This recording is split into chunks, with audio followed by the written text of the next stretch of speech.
Salut à tous, amis parisiens, supporters du PSG, j'espère que vous avez la pêche.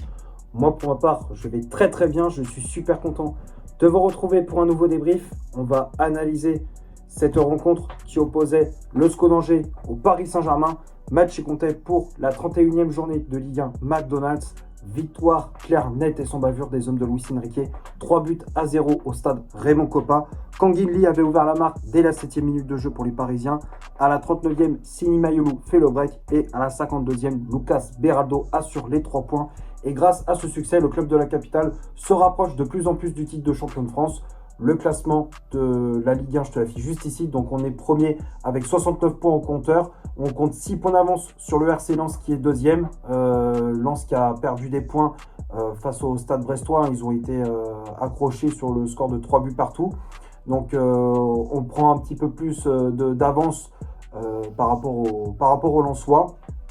Et bon, il reste plus que 3 matchs. Je pense qu'à mon avis, on sait que le Paris Saint-Germain, je pense qu'à mon avis, ils seront champions de France. Enfin, pour moi, je pense que le PSG va remporter ce titre de champion de France. Je vois pas trop le RC Lens faire une remontée de fou et puis aller gagner ce championnat à la fin de la saison. Je pense pas. Voilà.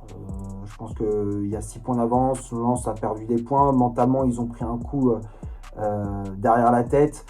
Donc ouais, je pense qu'à mon avis, Lens, ils ont impliqué. Le PSG va aller chercher ce titre de champion de France à la fin de la saison.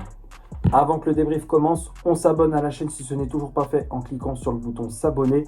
On clique sur la petite clochette pour recevoir toutes les notifications dès qu'une nouvelle vidéo sort. On laisse un petit like et on lâche son petit commentaire en dessous de la vidéo. Bon, on va parler de ce qui s'est passé durant ce match face à cette équipe du SCO d'Angers. Globalement, ça a été un match maîtrisé de la part des hommes de Luis Enrique. D'entrée, on a mis la pression sur le but d'Hervé Kofi, le gardien du SCO d'Angers. On a mis de l'intensité, de l'agressivité, de la vitesse dans notre jeu. Techniquement, c'était très propre. Tactiquement, on était très bien organisé. On ouvre très rapidement le score dès la 7e minute de jeu grâce au Sud-Coréen Kanguinli sur une magnifique passe en profondeur de Lucas Beraldo. Beraldo, au passage, qui a fait un super match au milieu de terrain. On va en parler. Donc sur le but de Kanguinli, Beraldo qui fait une magnifique passe en profondeur pour Achraf Hakimi qui reçoit dans la surface de réparation. Malheureusement, il bute sur le gardien du SCO d'Angers, Hervé Kofi. Mais ce ballon qui revient dans les pieds de Kanguinli qui crochette le gardien avant de marquer tranquillement. 1-0, Paris qui ouvre le score. Angers qui a essayé de revenir dans cette partie. Ils ont, malgré le but encaissé, bon, ils ont commencé à proposer du jeu, à se créer des situations sur des contre-attaques, sur des attaques rapides. Ils pensaient égaliser avec le but, je crois, de Peter, qui était refusé pour une position de hors-jeu. Je ne sais plus si c'était Peter ou Belkebla. Il y a eu un but refusé pour le SCO d'Angers suite à une position de hors-jeu. Donc on en reste à 1-0. Paris qui est un petit peu en difficulté, mais qui très rapidement reprend le contrôle du ballon, reprend le contrôle de ce match. Et puis on marque un deuxième but avant la pause avec le but de Sini Mayulu sur une nouvelle fois une magnifique passe de Lucas Beraldo qui trouve entre les lignes Sini Mayulu qui justement file au but et qui n'a plus qu'à ajuster une frappe croisée, pied gauche, pour ajuster Hervé Kofi. Ça fait donc 2-0. Le break est fait juste avant la pause. À ce moment-là, Luis Enrique qui fait des changements pour préserver les cadres. Il y a Hakimi qui a cédé sa place à Dro Fernandez et également Lucas Hernandez à la place de Zaïre Emery. Donc il a fait tourner. Donc on a vu Hakimi qui était sur le banc de touche. Et donc du coup c'était Mayulu qui a joué arrière droit, Zaïre Emery arrière gauche. Et bon, ça n'a pas eu d'impact négatif dans le jeu parisien. C'était pareil, on a toujours mis les mêmes ingrédients. On était en mode gestion. Angers qui essaie de pousser pour essayer de se relancer dans ce match. Malheureusement, ils n'y arrivent toujours pas. Et à la 52e minute, on marque un troisième but grâce à Lucas Beraldo sur un corner de Kanguinli de la droite vers la gauche. Et Beraldo qui coupe de la tête au premier poteau pour tromper Hervé Kofi. 3-0. Et les gars, j'aimerais parler du match de Beraldo. Beraldo qui a fait pour moi un excellent match en tant que milieu défensif. Pourtant, depuis qu'il est arrivé au Paris Saint-Germain en tant que défenseur central, il n'est pas vraiment convaincant. Mais là, depuis quelques temps, on voit que Luis Enrique a trouvé un nouveau style de jeu pour Lucas Beraldo, une nouvelle position dans le jeu. Hein. Habituellement, il joue défenseur central, mais là, en tant que milieu défensif, je trouve qu'il se démerde très très bien. Je trouve techniquement, c'est très très propre ce qu'il propose. Les passes, que ce soit passes longues ou passes courtes, c'est très juste. Hein. C'est toujours dans les pieds, toujours dans le bon tempo. Niveau athlétique, dans les récupérations de balles, il est très très fort aussi. Moi, je trouve que Beraldo, il se relance plutôt bien en tant que milieu de terrain au Paris Saint-Germain. Comme je disais, hein, depuis qu'il est arrivé, il peine à convaincre. Il faisait souvent des erreurs défensives. Ouais, on était vraiment très sceptique par rapport à Beraldo. On ne trouvait vraiment pas bon. Mais là, depuis que Luis Enrique l'a repositionné en tant que milieu défensif, franchement, il fait le job. Alors après, l'adversité n'était pas ouf, c'est vrai, mais je pense que si on lui laisse un peu plus de temps de jeu dans ce nouveau rôle pour lui, je pense qu'il peut faire de très belles choses. Mais en tout cas, ouais, une grosse prestation de la part de Beraldo avec le PSG. Et puis voilà, quoi, Paris qui voilà, gère tranquillement cette fin de match, malgré comment dire, l'expulsion de Gonzalo Ramos à la 74e minute suite à un tacle non maîtrisé sur le gardien du SCO d'Angers. Un tacle est complètement stupide, même si ok, il y a un excès d'engagement, mais c'est vrai que ouais, Ramos, il n'a pas besoin de faire ce tacle sur le gardien du SCO d'Angers. Donc ouais, Paris qui est réduit à 10. Au passage, Ramos qui n'a pas fait un super match. Hein. Encore une fois, il n'a pas été convaincant en tant que titulaire. Et bon, bah voilà, rien d'autre à signaler. Hein. Luis Enrique qui a fait d'autres changements avec les entrées de Demba, de João Neves et de Dro Fernandez. Et Nuno Mendes, pardon, pas Dro Fernandez, c'est Nuno Mendes qui est rentré plus tard en fin de match. Mais voilà, Paris qui s'impose 3-0 et se met dans de bonnes conditions avant le match mardi contre le Bayern en demi-finale de Ligue des Champions.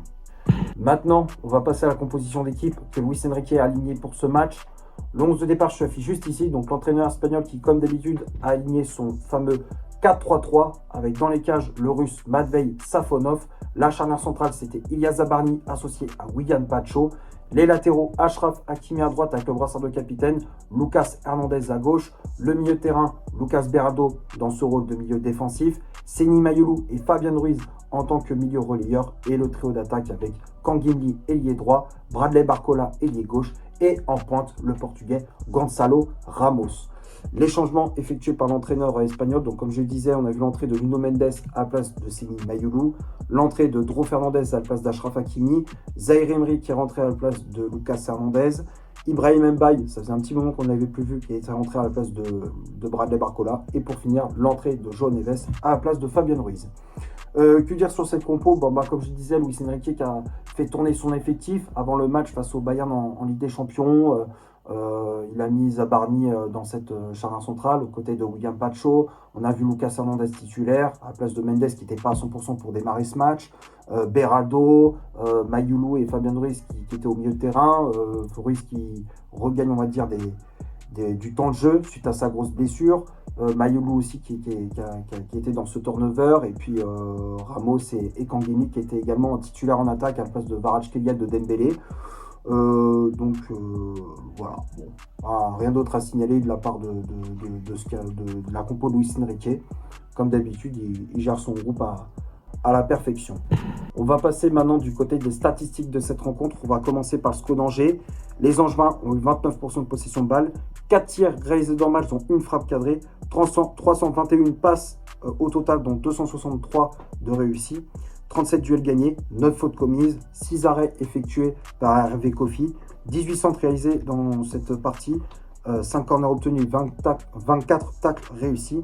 Et du côté du Paris Saint-Germain, 71% de possession de balle, 15 tirs réalisés dans ce match, dont 5 frappes cadrées, 819 passes au total, dont 767 de réussis, 38 duels gagnés, 3 fautes commises, 1 arrêt effectué par Matvei Safonov, 11 centres réalisés dans cette partie, 4 corners obtenus et 8 tacles réussis. Donc quand on regarde les stats, il n'y a pas photo. Hein. Possession de balle, les occasions, le nombre de passes effectuées dans ce match, c'était clairement du côté du Paris Saint-Germain. Voilà, on a quasiment assisté à une séquence attaque-défense tout le long de la rencontre, surtout en deuxième période. La première période, c'était un petit peu, au SCO d'Angers qui a eu quelques séquences de jeu. Mais voilà, c'était très très court sur 90 minutes. Hein. c'était assez court. Mais sinon, voilà, Paris a clairement dominé cette rencontre dans les stats, hein, dans les stats et dans le jeu. On va finir la vidéo sur les tops et les flops de cette partie.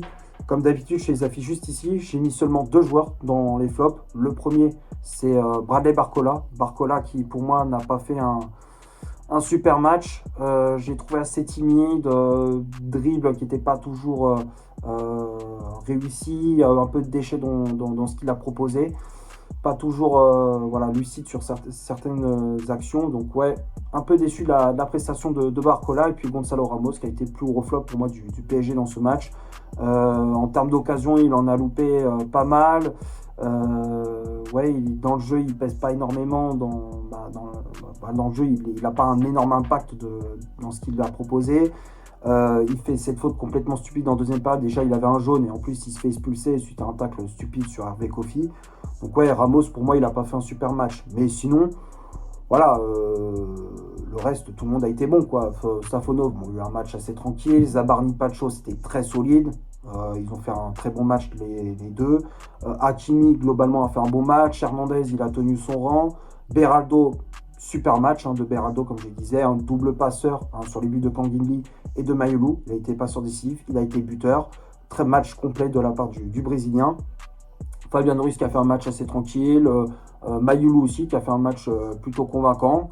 Et Kanguinli qui a fait une très bonne prestation aussi, qui a été buteur, qui est passeur décisif sur le but de Beraldo. Match aussi complet de la part du Sud-Coréen. Et puis les remplaçants, bon, tout le monde a fait une très bonne entrée. Mendes, Dro Fernandez, Zaïre Emery, Mbaye et Joe Neves. Bon, franchement, les 5 ont fait une très bonne entrée. Voilà, je pense que ça a fait le tour pour ce SCO d'Angers Paris Saint-Germain. J'espère que le débrief vous aura plu. D'ici là, portez-vous bien, prenez soin de vous. On se retrouve pour un prochain débrief. C'était Loïc. Ciao et allez Paris.